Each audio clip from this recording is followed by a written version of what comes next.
Hello, and welcome to the second Friday edition of One Bad Veggies Root Beer Review. Where in this review, we find out if Frosty Root Beer will leave us out in the cold. I was trying to figure out like a Frosty the Snowman joke, but I really couldn't. It was pretty tough. Anyway, we're doing Frosty Root Beer, which, if anyone is a old school fan of this channel, they'll know that Frosty Vanilla Root Beer was actually the first review on the channel, which I believe I gave it an A because I love root beer. That tastes like vanilla. There's nothing else to say about it. It's just that simple. So, needless to say, it's going to be interesting trying Frosty without the vanilla to see if it stands up. More than likely, it'll probably end up being well, I'm not going to give it away because I actually have no idea. This is a re-review, but I don't remember reviewing it originally at all, and I didn't bother looking up on the blog to see if I did. So, anyway, let's go ahead and just get into the ingredients. So let's talk about the ingredients, which should be appearing right here. And that's probably where I'll squeeze in the Frosty the Snowman reference. Let's go ahead and get a look at this bottle while we talk about the ingredients. Simple. I like it a lot. Interesting. I don't know. I guess Frosty's a gnome in this world. I have seen a lot of different labels for Frosty. Frosty is a brand that has been around for, well, since 1939, as you can see on the bottle. And it has undergone a lot of changes over time. Even in the time that I've been kind of a root beer fan or reviewer or whatever you want to call it, because it's been a few years now, I've seen Frosty at least go through 3 label changes. I do like the current one though. It's like I said, it's very simple. It's like a sticker. It's transparent. The parts that aren't white are actually translucent, so you can see into the bottle. It's pretty basic. Same with the ingredients too. The ingredients are, nothing special. Again, I feel like I've seen the ingredients change over the years as well. Probably going from high fructose corn syrup back to sugar again. That's pretty normal for a bottled root beer, especially one that's gone through, the 70s and 80s, 90s, etc., etc. Yeah, interesting stuff. So let's go ahead and crack it open and get ourselves a little bit of the scent. All right, let's go ahead and crack her open. Easy twist top. Nothing hits me right away. I'm gonna give it a little second. Maybe get the fragrance out a little bit. It is not super fragrant, I guess is the best way to put it. Gone in 3 times, you get a little hint of sweet, for sure. I mean, of course. But there's no like big flavor profile that kind of hits you. It's not super fragrant, which is fine, whatever. Just gives it more of a mystery for when we actually do the taste test, I guess. So yeah, there's not a lot to talk about it. This review is probably going by a lot faster than the last one because I don't have any conspiracy theories based on Rocket Fizz this time. But you know what? I'll mention something at the end of this video. But anyway, let's go ahead and get into the pour and the foam. Once again, the tried, the true, the heroic Frosty mug here to accept the Frosty root beer to see if it's nice to look at.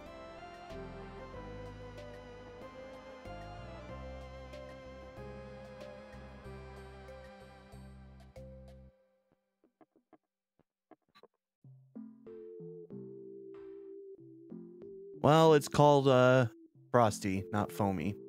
So that's a thing. That's fine though. Again, purely aesthetic. Let's go ahead and get back here. And since there's no foam to try, nothing to test, we can go ahead and get right into the taste test. So that's exciting. Let's go ahead and get into the taste test. A lot riding on this one, considering that the Frosty Vanilla got an A. So bottoms up. I don't try to usually spoil the letter grade in the taste test. I mean, sometimes you can see the excitement and sometimes you can see the disappointment, so you know around where it's going to be. Man, Frostie makes good root beer. Whether it's the vanilla or this one, it's good root beer. I mean, obviously, if I'm giving it this much praise, it definitely leans heavy on the creamy side of root beer. It's not super herby, not super rooty, not super licorice, not super sarsaparilla. It's more on the creamy side. I mean, you have all those things, of course, but it definitely... In fact, I would like to say that this isn't the vanilla Frostie root beer. However, it is very creamy. It almost makes me want to go back and try vanilla Frostie again, which I've had a few times. It's just I haven't had it recently. It makes me want to go back and try it again because I'm like, if this is their standard root beer, then how much vanilla do they add to the Frostie vanilla? Because I would almost think it'd be too much at this point, because this is a very vanilla creamy root beer and it is delicious. I love it a lot. So let's go ahead and get into the letter grade. One thing I didn't even mention in the taste test is that it's got a wonderful bite too. And the thing about the bite is, you know, sometimes people associate the bite with the rooty kind of stronger, more bitter flavors. I think maybe maybe I don't have the definition right of bite, but my definition of bite has always been kind of like the harshness of the combination of the flavor and the carbonation, if it's like super carbonated or something like that. Like if they decide not to go with this, somehow accomplishes somewhere where it's like it's got enough bite to it in my feelings on it that it's like it almost forces you to kind of sit back and enjoy this one. Like you can't really just guzzle it down. You really kind of got to take, you know, gulps at a time, because it's got a little bit of a, well, the bite, it's got a bite to it. So that's another thing that like, and depending on how you feel about that, I guess is going to depend on how much you like that. Personally, I like it when a root beer's got a nice bite to it. If it's too creamy, it's almost, or not creamy, but if it's too soft, if there's not enough bite to it, you know, sometimes you just kind of go through it and, you know, you don't really get a chance to enjoy it as much as maybe you would if you weren't a reviewer, right? Because I'm going to sit here and let it slosh around in my mouth so I can get all the flavor and all that stuff anyway. But like I said, this one kind of forces you to do that. Anyway, I'm talking for a while.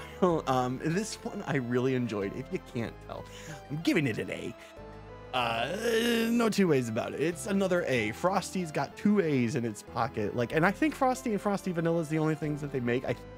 As far as root beer goes, I'm pretty sure that they make colas and stuff too. I don't know for sure, but I'm pretty sure. I'd love to try like a cream soda or a orange soda from these guys. If the root beer is any way to tell how high quality and how they really know how to balance the sweetness and other flavors and stuff like that, man. Or like an orange cream. I wonder if Frostie makes an orange cream. Anyway, I'm just kind of going all over the place now because this is I mean, if I had like a S tier of root beers, right? I mean, I'd put Sprecher's up there, and I'd probably put this or Frostie Vanilla.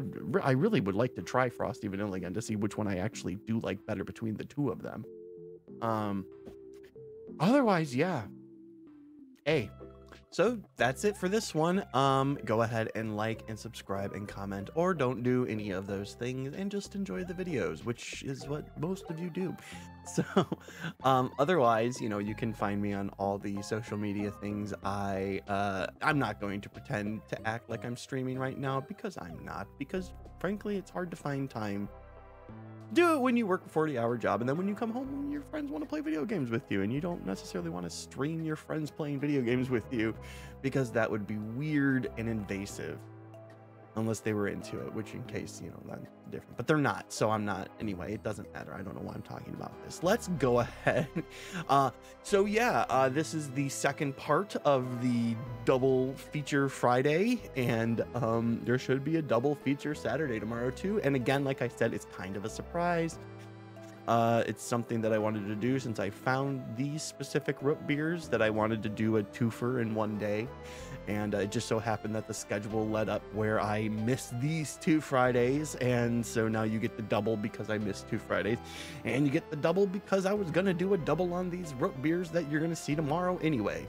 So I guess that's it for now. And I hope you had a good time.